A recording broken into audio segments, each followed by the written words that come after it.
Good afternoon, good evening, everyone. Welcome to our self-healing class, our Louise gathering. I'm going to bypass some of our usual mention of our activities, except to say we have the same Zoom links for all of our activities. So as we begin our Louise inspired self-healing class, we're going to talk about the idea of affluence. Affluence. I was considering different talk titles. One was, You Were Born for More. And of course, that's absolutely true. I like it. Perhaps we'll do that one another time. So let me start out this lesson by saying, affluence is your birthright. And I want to ask you something that may surprise you.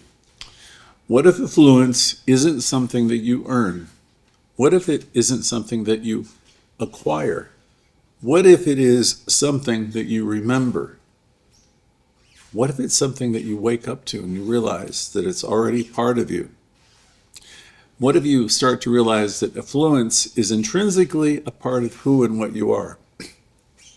So let's talk about some of this in our gathering this afternoon, this evening. What if everything good that you're chasing or wanting in your life, everything good that you're seeking, whether it's peace of mind, calm, love, peace, better health, or even money, what if it isn't something out there? What if it's something that you don't have to struggle for at all, but something that's already yours, already within, something wired into your very being, into your soul? Well, these are the questions we're asking tonight. Tonight's class is going to challenge some of your old ideas and remind you of some spiritual facts. So let's look at the ideas that we inherited, the ones that we were trained into, I'll put it that way. The ones that whisper to us late at night and say things like, I'm behind, I'm never going to get there, I'm not there yet, I should be doing more, I should be in a different place, I should have done this or that differently, I just don't have what it takes. So I want to say something clearly from a spiritual and metaphysical perspective right now from the beginning of this lesson. You are not behind. You are not broken. You're not too late. We teach you here most every week that you are at the perfect place and the perfect time and all of the time. Now, I know that's a lot to accept, a lot to believe, a lot to take in, that you're in the right place at the right time. But it's so very true. What if the entire foundation of your life could shift, not by working harder, hustling harder, but by trying to be better? What if it could all change by learning how to become more connected, more aware, and learning to receive the abundance that's all around you? The kingdom, as we say, is at hand, it's here, it's now. So what if we could learn how to be more connected, to receive all of this goodness that's a part of you and flowing around you? So we're going to explore that more. We're looking again at how our old programming always gets in the way and what we can do about it. And we're talking about the real meaning of affluence. Louise Hay, this would be Louise Hay's way, it would be Ernest Holmes' way, and your way. And we'll share 3 simple but powerful practices to begin rewiring your internal atmosphere. So before we go further, let's take a moment together to breathe and to center ourselves with a short process that I put together for you called Returning to the River Within. It's brief. I hope you enjoy it. So let's close our eyes, if it's safe, of course, for a moment. And you can let your hands relax. Slowly release them. Let your jaw soften. Just get relaxed. Let your shoulders drop. And maybe again take in another deep breath and exhale. Simply relax. Now I'd like you to picture something. I'd invite you to picture a gentle stream. And notice the stream is moving and it's widening a bit. Envision the stream now as a flowing river of light. It's peaceful, it's steady, It's always moving, always giving. And know with me that this river represents your true nature, your connection also to the infinite source, the source of all life, all good, and all affluence. Notice this river is flowing within you, and it's working perfectly within. You don't have to earn this river. You only need to go there, to remember it's there, deep the center of your being. I'd like you to open yourself up to its givingness, the givingness of life, operating within you. Breathe that awareness in. Breathe it in and silently affirm, this river of affluence is within me. I am open to receive it. Again, this river of affluence is within me. I am open to receive. Breathe it in, exhale, and silently affirm, all that I need is here and flowing toward me now. All that I need is here and flowing toward me now. Another breath in and out. And again. So now, if you're ready, bring your attention back to our gathering. And let's begin into our next section.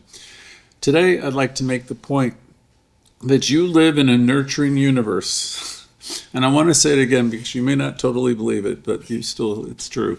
You live in a nurturing universe, and I don't mean to say that in a sugary, feel-good kind of way. I mean that metaphysically. I mean it energetically. I mean it spiritually. You live in a nurturing universe. I mean it as a law of how things actually work.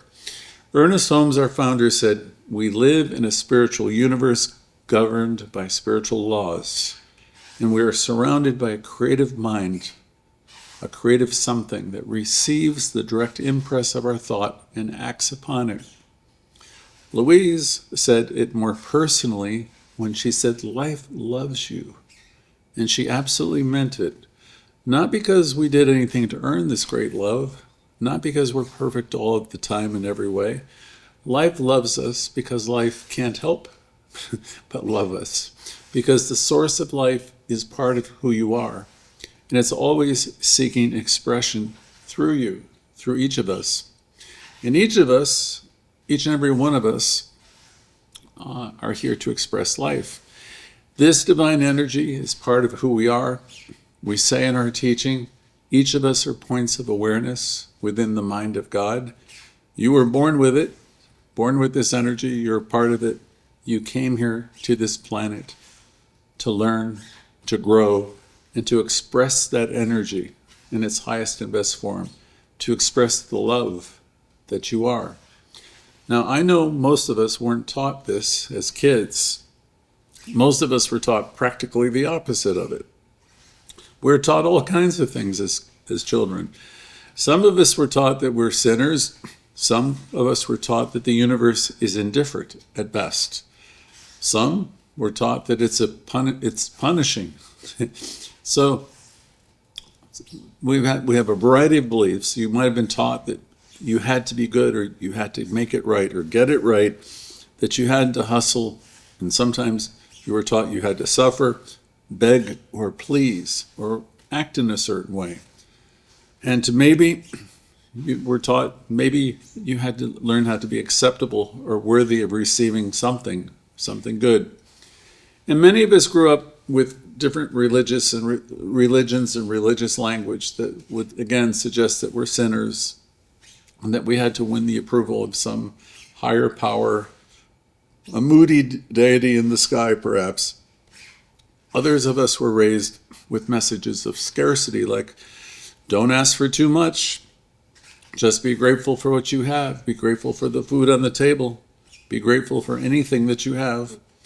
You see, those messages and that kind of programming wires in a subtle shame about you wanting a bigger life or a better life, about you wanting more.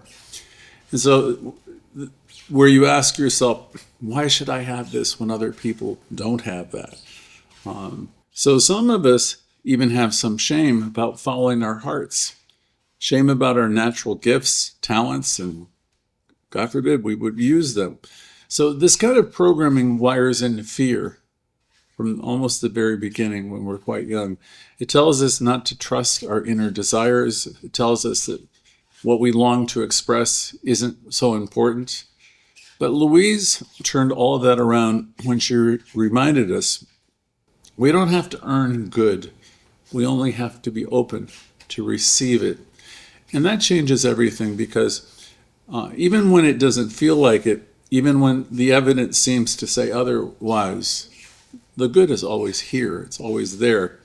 So we can look to nature. A tree doesn't wonder whether it's allowed to blossom this year. A river doesn't ask, is it okay if I keep flowing? And the sun doesn't audition for permission to shine. It just shines because that's its nature. And you're not separate from that life. You are part of it also. You're not a stranger in the universe. You're not here by accident. You're not an outsider hoping that life will make room for you. You are life itself. You are spirit here and now. And that's exciting. Your spirit here and now wearing your face and your smile. And whether you've ever believed it or not, your very presence is a gift to this world. There's never, ever been another you, and there never will be another you. You are the one, and the only way this exact light, this exact love can ever be expressed. And that means you matter. You matter more than you probably ever dared to believe. So let's take a moment right now and take those ideas in and honor it.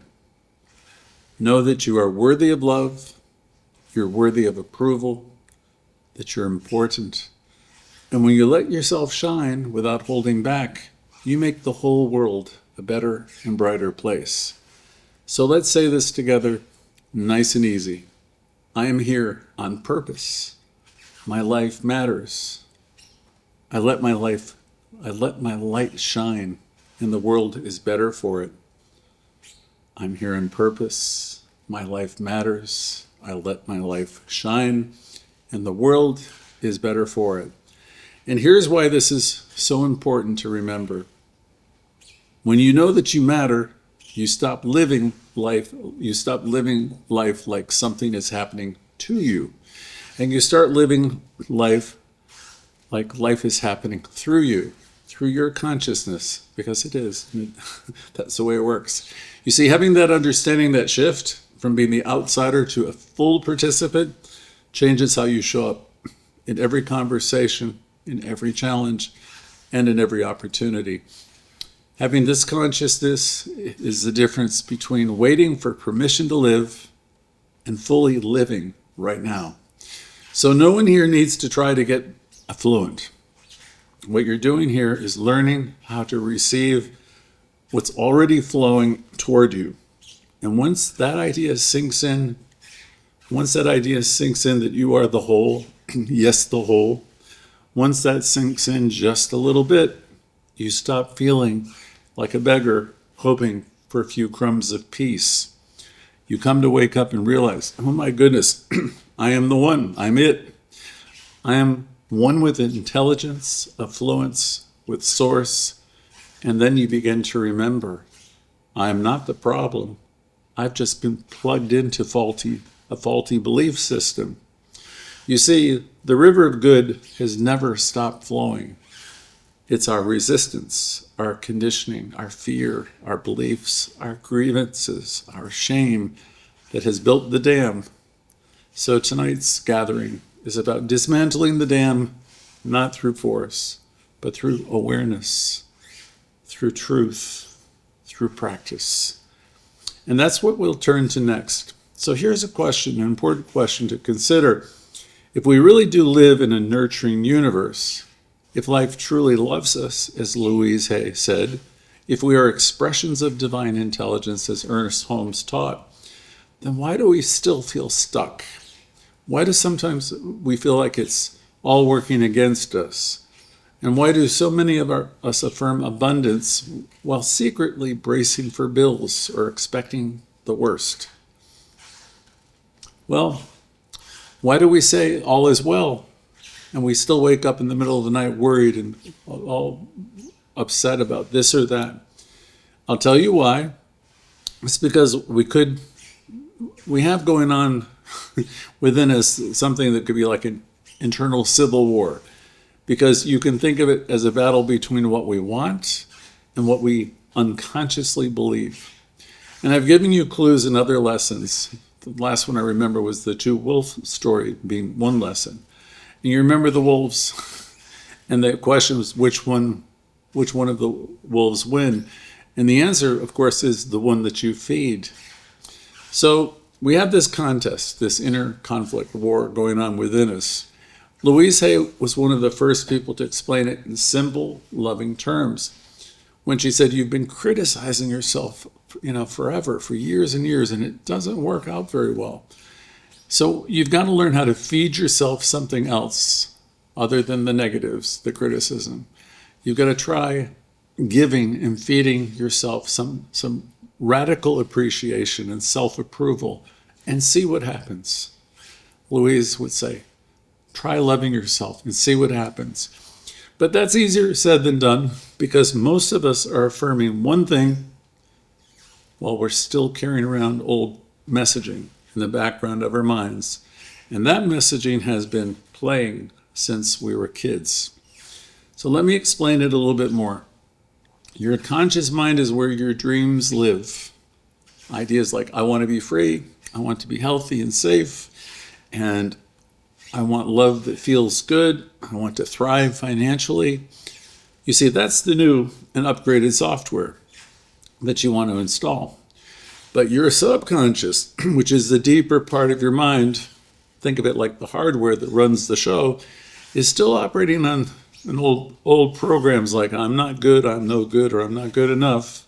I don't deserve that, or I have to suffer to get ahead, or people don't like me, and I don't have it easy, and money always slips through my fingers, and maybe love never lasts. And I could give you a long list. I could go on quite a while.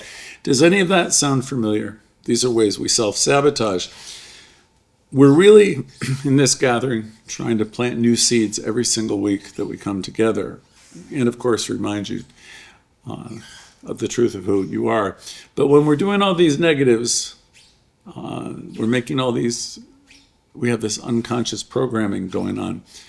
We're taking all these new thoughts that are sitting, it seems like they're sitting on top of rocky soil.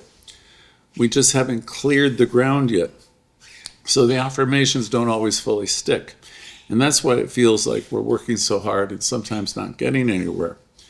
See, this inner war creates gridlock. There's one part of you saying, I love myself and I'm worthy, and then there's the other part is whispering, who are you kidding? And see, the law, what we call the law of mind, it won't argue with you. It responds to you. It mirrors. It reflects.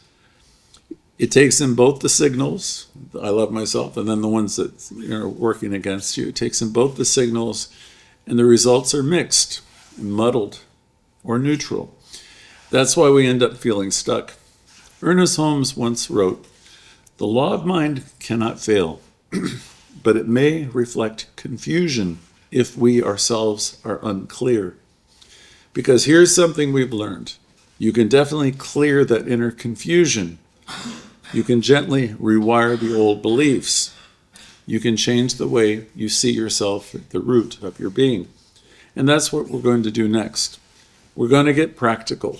We're going to explore 3 simple but powerful daily practices that can start to shift that inner atmosphere or dialogue, as I usually say. So these are the kind of tools that Louise Hay built her entire healing method around. They don't require you to do them perfectly either, just having the willingness. So if you've ever felt that tug of war going on inside of you between wanting more and feeling afraid to ask for it, this next part is for you. So let's move from inner conflict to inner harmony. Okay, in our first step, we want to shift from theory to practice. Everything we've talked about so far, the nurturing universe, the inner civil war, the subconscious patterns, lead us to one powerful invitation. You get to show up in life in a new way, not as a struggler, not as someone who's behind or broken, but as someone learning to live in alignment with truth. You've heard the word alchemy before. Alchemy is simply transformation, turning something into something better. Identity is a story you tell yourself about who you are. So the alchemy of identity is about changing your story at the very core, deep within, not just about thinking new thoughts for a moment. It's about taking things a bit deeper so you can embody a new state of being over time.